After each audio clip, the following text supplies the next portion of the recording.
Managing your mental game is crucial for long-term development at darts and pretty much any other endeavour in my opinion. And in this video, I'm going to explain why I think that is, and I'm going to give you some tips for how you can manage this. Hi guys and welcome back to the channel. So, managing your mental game. To me it's essential, and the reason why is actually quite simple, and it's this.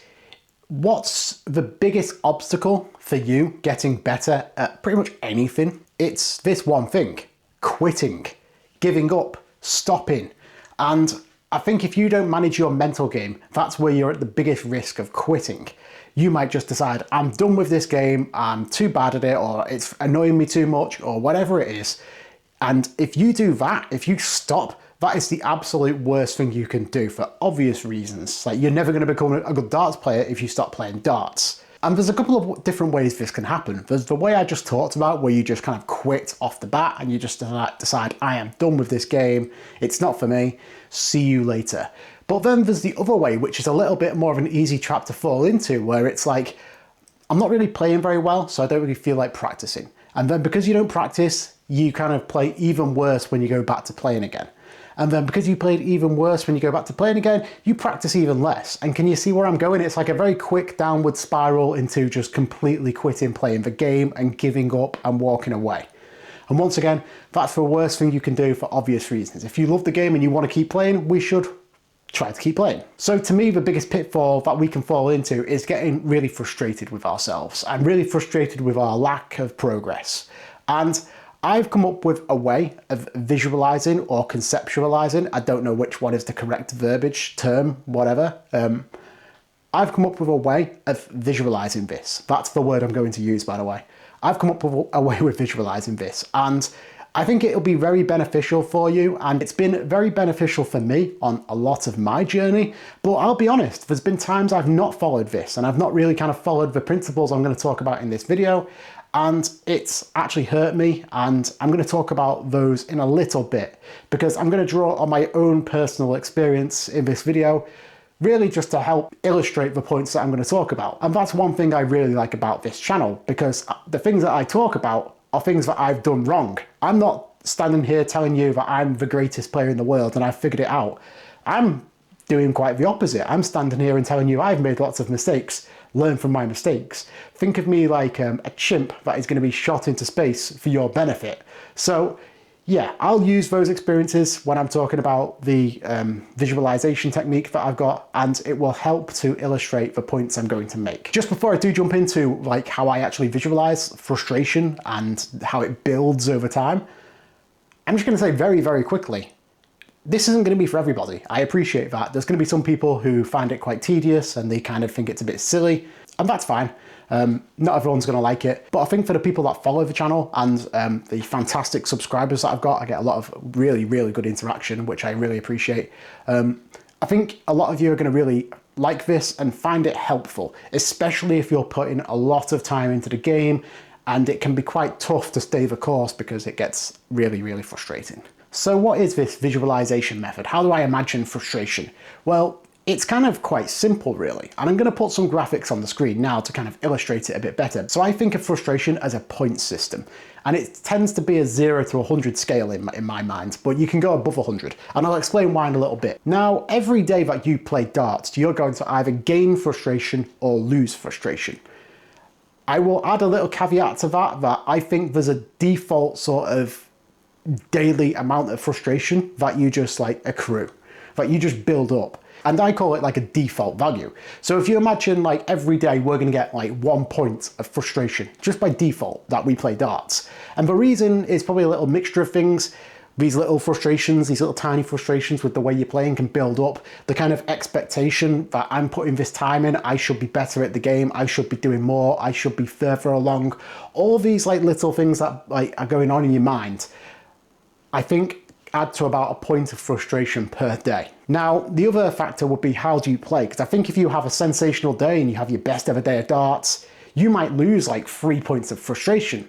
So if you imagine in this example, you're gaining 1 point of like default frustration, and then you're losing like 3 points of frustration because you've played amazing. Fantastic. So you've lost a couple of points of frustration. That's great. But what happens if we just kind of play a typical day? It might be a kind of break-even day in terms of gameplay. You might kind of play okay, but not terribly, but not particularly well either. So that default value of 1, if we just go back to that for a second, that might be your value for the day because you've not done anything to move the scale above or below 1. So you've gained a point of frustration. Then the next day, you pick up the darts again, and this time you're going to have a bad day of darts. What happens then? Well, you're going to get that default sort of 1 point of frustration that's just building up in the background. That's very hard to manage.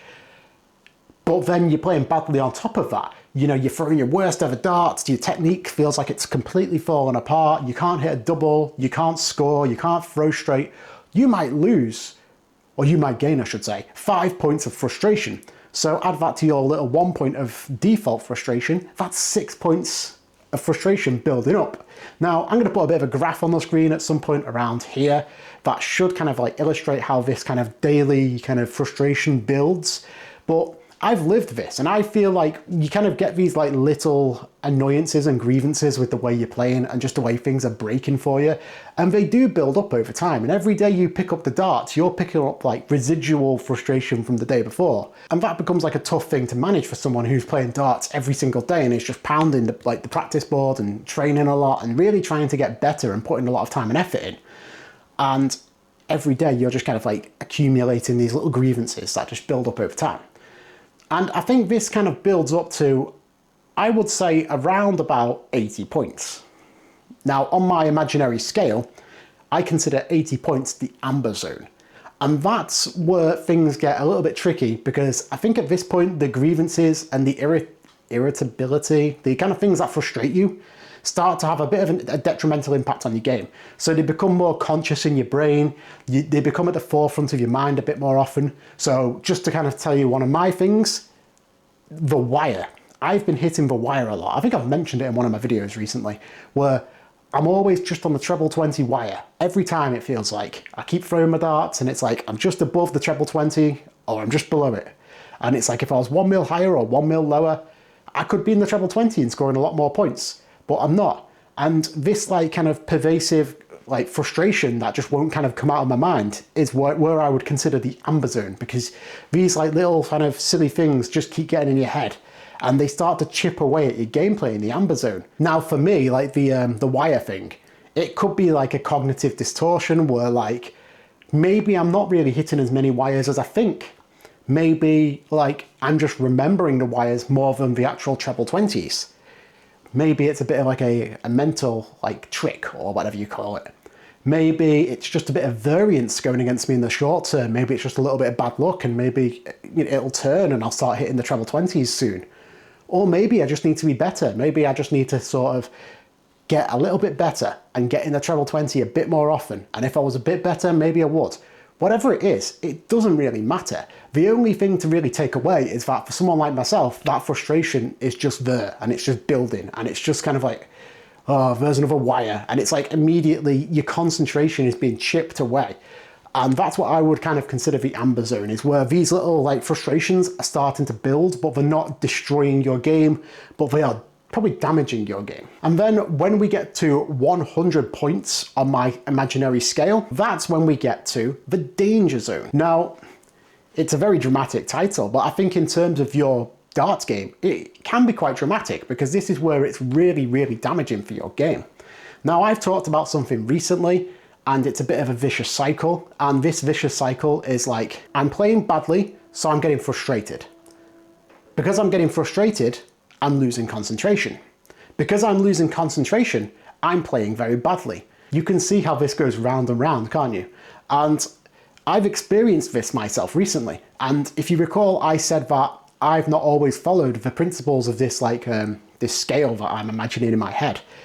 Recently, I've kind of not been, to be truthful. I've been in the amber zone recently. I've not been paying attention to the warning signs of this imaginary scale in my head.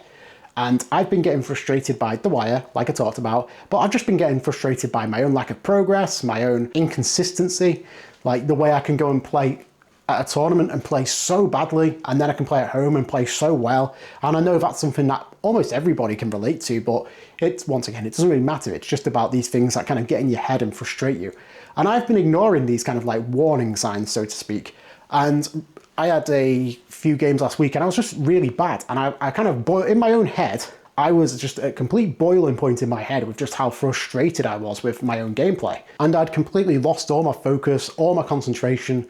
My gameplay completely fell apart because all I could think about was how bad I'm playing, how, you know, the wire, just all these silly things that ultimately don't really mean anything. Basically, like, I'm not playing very well and I'm not very happy about it. And that's what I would consider the danger zone, where it completely derails your game and stops you from playing your game. And you're just so frustrated at the hockey that it's just not even worth playing, honestly. And at this point, I had to kind of come back to the scale because it's not a new concept for me in my own head. It's a video that I probably wanted to make a while ago, but I thought, nah, I'll put it back, I'll make it another day. And it's only really become back into the forefront of my mind in like the last week or so because, once again, I've been playing so bad and I kind of got into the danger zone.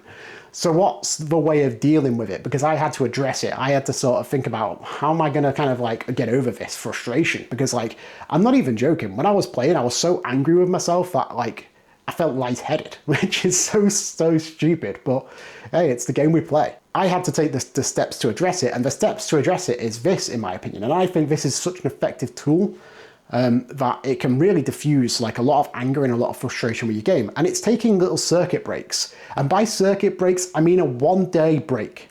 Put the darts down for the entire day. And for me, that was quite challenging because I think probably in the last 6 months, I think I've picked up darts every day, apart from probably like 1 or 2 days when I was really ill, like around Christmas time. And I realize if you're like this deep in a darts video like mine and you really enjoy my content, you probably love darts just as much as I do, and you probably play a lot. So the idea of putting the darts down for an entire day, it's quite tough because you think to yourself like, I've got to play. You just feel like you have to play. It's a bit like if you go to the gym and you get used to going to the gym and then you want to take a day, or you have to take a day off for some reason, and it feels like grotty, doesn't it? It doesn't feel right. And it's the same thing like when you just have to lay the darts down for a day. But that's what I had to do. And my theory about this is that if you put the darts down for 1 day and you just kind of go away from darts and shut yourself away from it and go to some other hobbies for a day, it will diffuse a lot of the anger and a lot of the frustration that's built up very quick.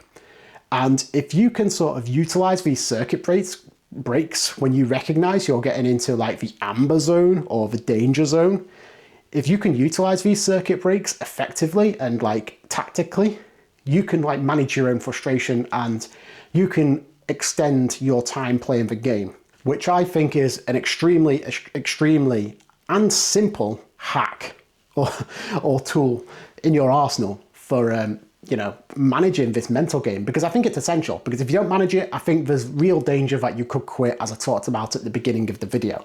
What do you do on your off day? What do you do when you're not playing darts? That's obviously entirely up to you. For me, recently, I've been getting into snooker a little bit more. I've been trying to play snooker. I'm absolutely woeful at snooker, but I love it. I loved it as a kid, and I loved watching it as a kid, I should say. And there's obviously tons of hobbies. Go and have a walk, go and do something outside, go and get away. Just get away from darts for like a day or two.